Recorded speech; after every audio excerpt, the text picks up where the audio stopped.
Halo pembelajar akuntansi, saya Rudianto, seorang praktisi dan pengajar akuntansi, akan memandu untuk memahami akuntansi selangkah demi selangkah, bagian demi bagian, hingga mengerti akuntansi dengan baik melalui video tutorial ini. Di dalam video keempat ini, yang merupakan bagian dari rangkaian tutorial akuntansi dasar, kita akan belajar tentang akun. Akun merupakan elemen penting dari kerangka besar akuntansi. Dengan mempergunakan akun, kita akan mengetahui informasi keuangan tertentu yang spesifik dari sebuah badan usaha. Pemahaman tentang akun ini akan menentukan pemahaman tentang pencatatan transaksi dan hubungan antara setiap informasi tertentu yang disajikan oleh akuntansi secara keseluruhan. Karena itu, mempelajari dan menyimak dengan baik video pembelajaran tentang akun ini sangat penting.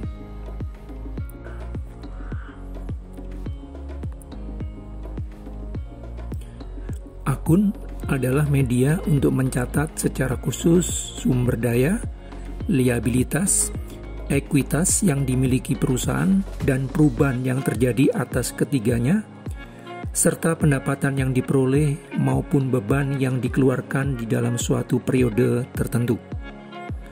Sedangkan buku besar adalah kumpulan dari semua akun yang dimiliki sebuah perusahaan beserta saldonya pada suatu periode tertentu. Dengan demikian, akun merupakan media pencatat untuk aset, liabilitas, ekuitas, pendapatan, dan beban suatu perusahaan beserta perubahan yang terjadi di dalam kelima elemen tersebut, serta saldonya pada akhir periode tersebut. Dengan fungsi sebagai media pencatat, maka akun digunakan untuk mencatat kas, piutang usaha, perlengkapan, peralatan kantor, kendaraan, bangunan, dan tanah yang merupakan bagian dari aset perusahaan. Mencatat hutang usaha maupun hutang bank yang merupakan bagian dari liabilitas, mencatat modal pemilik maupun prive yang merupakan bagian dari ekuitas perusahaan, mencatat pendapatan yang diperoleh perusahaan pada suatu periode tertentu, juga untuk mencatat beban iklan, beban angkut, komisi karyawan pemasaran, gaji karyawan, beban telepon, beban listrik, beban transportasi yang merupakan bagian dari beban operasional sebuah perusahaan. Terdapat beberapa bentuk akun yang biasa digunakan di dalam akuntansi. Salah satu yang sering digunakan adalah yang disebut sebagai akun T atau T-account, di mana akun ini berbentuk seperti huruf T yang dibelah menjadi sisi kiri yang disebut debit dan sisi kanan yang disebut kredit. Akun T hanya digunakan di dalam proses belajar akuntansi. Akun T tidak digunakan di dalam praktek akuntansi.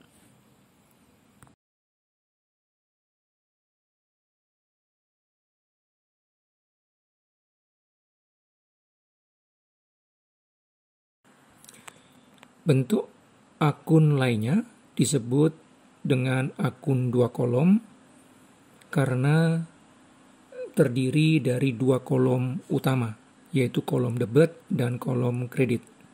Kolom debit sendiri dibagi menjadi beberapa kolom, yaitu kolom tanggal, keterangan, referensi, dan debit. Kolom kredit juga dibagi menjadi kolom tanggal, keterangan, referensi, dan kredit. Akun dua kolom jarang dipakai di dalam belajar akuntansi maupun di dalam praktek akuntansi karena dianggap kurang efisien, di mana antara kolom debit dan kolom kredit tidak menyatu sehingga kesulitan untuk diketahui saldonya pada suatu waktu tertentu.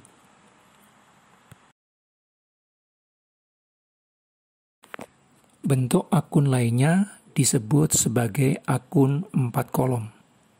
Akun ini disebut sebagai akun 4 kolom karena terdiri dari 4 kolom utama, yaitu kolom tanggal, keterangan, debit dan kredit, dan saldo. Akun 4 kolom lebih banyak digunakan di dalam proses belajar akuntansi maupun praktek akuntansi karena dianggap lebih efisien. Dinilai efisien karena setelah terjadi posting dari jurnal, saldo dari akun tersebut selalu diketahui.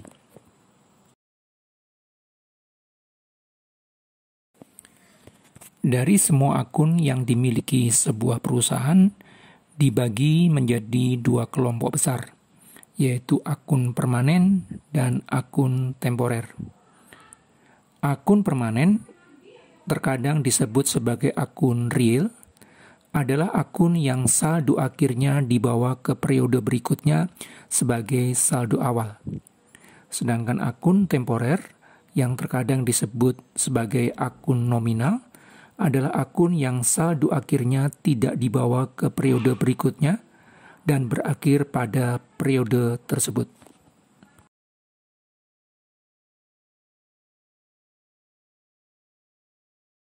Misalnya, saldo akun kas sebuah perusahaan pada akhir Desember 2021 berjumlah 43 juta. Saldo ini dibawa ke tahun berikutnya, menjadi saldo awal Januari tahun 2022. Itulah akun permanen.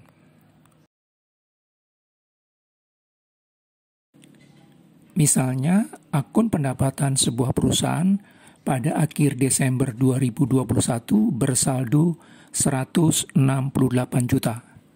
Maka saldo tersebut berhenti pada akhir tahun tersebut, tidak perlu dibawa ke tahun berikutnya. Karena pada awal Januari 2022, akun pendapatan dimulai dari angka 0. Itulah akun temporer. Yang tergolong sebagai akun permanen adalah semua akun yang menjadi elemen pembentuk laporan posisi keuangan, yaitu semua akun di dalam kelompok aset, liabilitas, dan ekuitas. Sedangkan yang tergolong sebagai akun temporer adalah semua akun dalam kelompok pendapatan, beban, dan prive. Karena akun permanen terdiri dari semua akun yang menjadi elemen pembentuk laporan posisi keuangan, maka akun kas, piutang usaha, perlengkapan, peralatan, kendaraan, bangunan, tanah, hutang usaha, hutang bank, dan modal pemilik masuk dalam kategori sebagai akun permanen.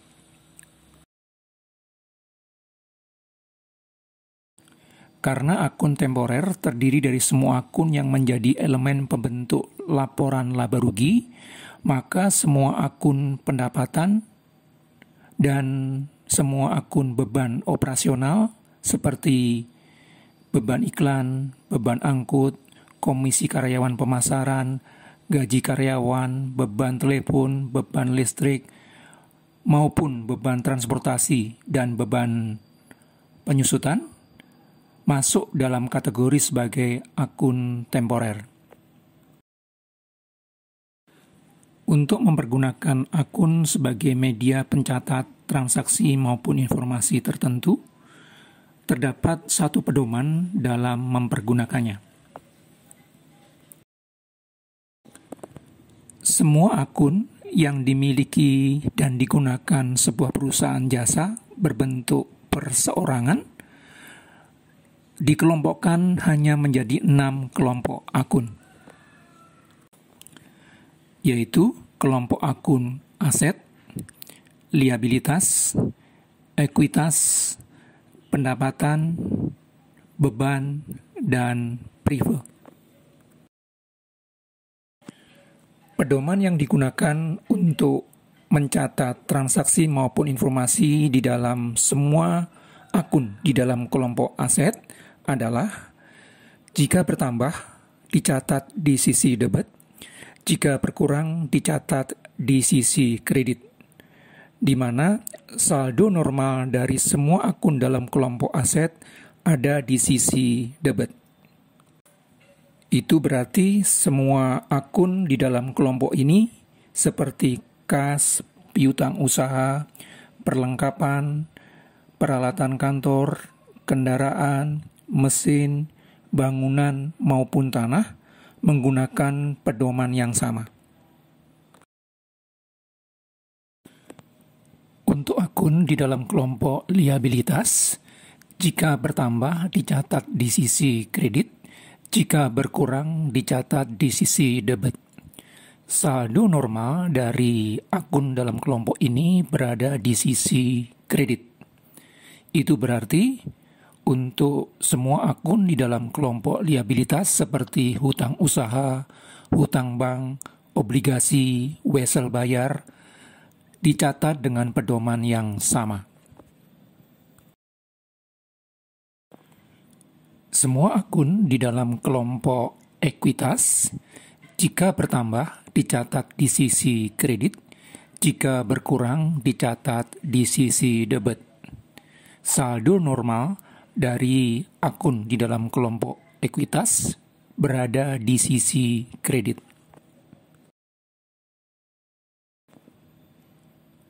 Akun di dalam kelompok pendapatan, jika bertambah dicatat di sisi kredit, jika berkurang dicatat di sisi debit.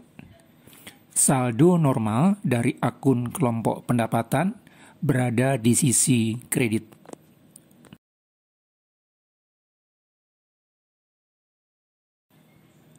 Semua akun di dalam kelompok beban, jika bertambah dicatat di sisi debit, jika berkurang dicatat di sisi kredit. Saldo normal dari semua akun di dalam kelompok beban berada di sisi debit. Itu berarti semua akun di dalam kelompok beban seperti beban iklan, beban transportasi, beban pemeliharaan, gaji, beban listrik, beban telepon, beban transportasi, beban penyusutan menggunakan pedoman yang sama. Akun prive, jika bertambah dicatat di sisi debit, jika berkurang dicatat di sisi kredit. Saldo normal dari akun prive berada di sisi debit. Berikut ini diberikan contoh beberapa transaksi yang dicatat dengan menggunakan akun sebagai media.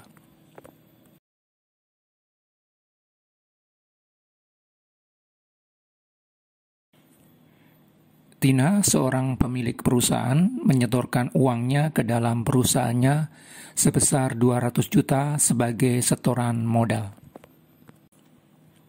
Dari transaksi ini terlihat setidaknya 2 akun yang terlibat, yaitu uang yang biasa dicatat dengan kas dan modal pemilik.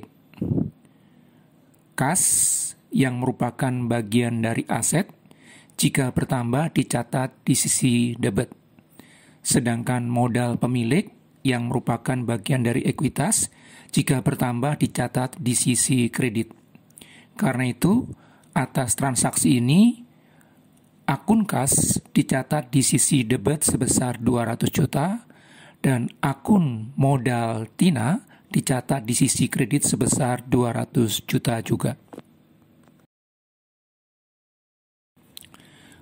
Perusahaan membeli peralatan kantor seperti meja, kursi, komputer, printer sebesar 42 juta di mana sebesar 12 juta dibayar tunai, sedangkan sisanya akan dibayar dalam 2 bulan berikutnya. Dari transaksi yang terjadi, terlihat setidaknya 3 akun yang terlibat, yaitu peralatan kantor, kas, dan hutang usaha. Peralatan kantor dan kas yang merupakan bagian dari aset, jika bertambah dicatat di sisi debit, jika berkurang dicatat di sisi kredit. Sedangkan hutang usaha, jika bertambah dicatat di sisi kredit.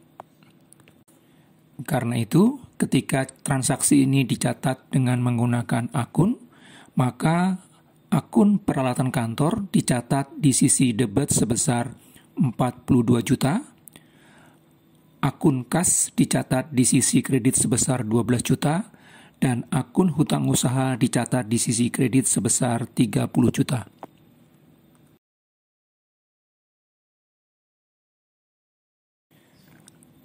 Perusahaan menjual produk jasanya kepada PT ABC sebesar 28 juta, di mana sebesar 8 juta dibayar tunai, sedangkan sisanya akan dibayar dalam waktu 2 bulan. Transaksi ini setidaknya melibatkan 3 akun, yaitu kas, piutang usaha, dan pendapatan. Kas dan piutang usaha yang merupakan bagian dari akun aset, jika bertambah dicatat di sisi debit, jika berkurang dicatat di sisi kredit. Sedangkan pendapatan jika bertambah dicatat di sisi kredit. Karena itu, ketika transaksi ini dicatat dengan menggunakan akun, maka di dalam akun kas dicatat di sisi debit sebesar 8 juta,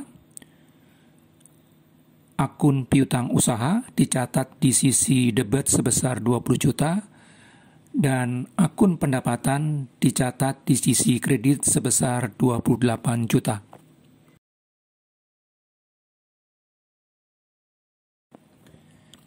Dibayar secara tunai beban transportasi sebesar 10 juta dan gaji pegawai sebesar 6 juta.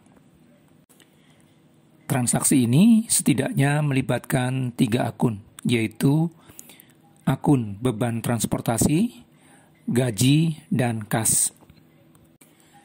Akun beban jika bertambah dicatat di sisi debit, sedangkan akun aset jika berkurang dicatat di sisi kredit. Karena itu, ketika transaksi ini dicatat dengan menggunakan akun, di akun beban transportasi dicatat di sisi debit sebesar 10 juta, di akun gaji dicatat di sisi debit sebesar 6 juta, dan di akun kas dicatat di sisi kredit sebesar 16 juta.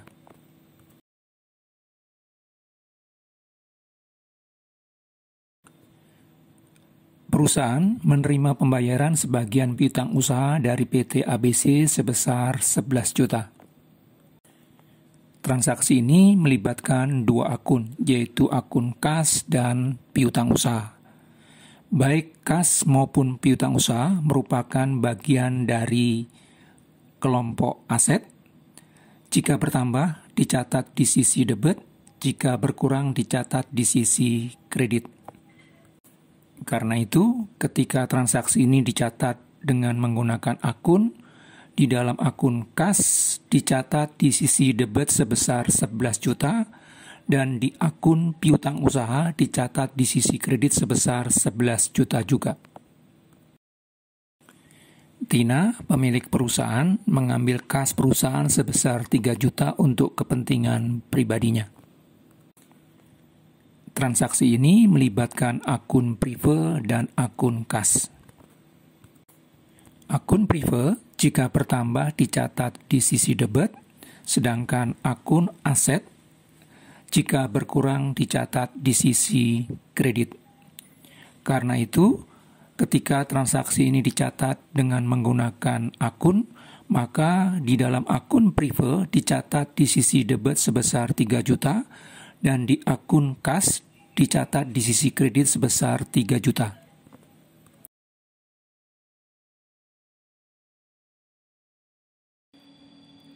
Jika mendapatkan manfaat dari video tutorial ini dan ingin terus bertumbuh di dalam pemahaman akuntansi, silakan tekan tombol like, subscribe, dan loncengnya supaya mendapatkan pemberitahuan jika dikeluarkan video berikutnya.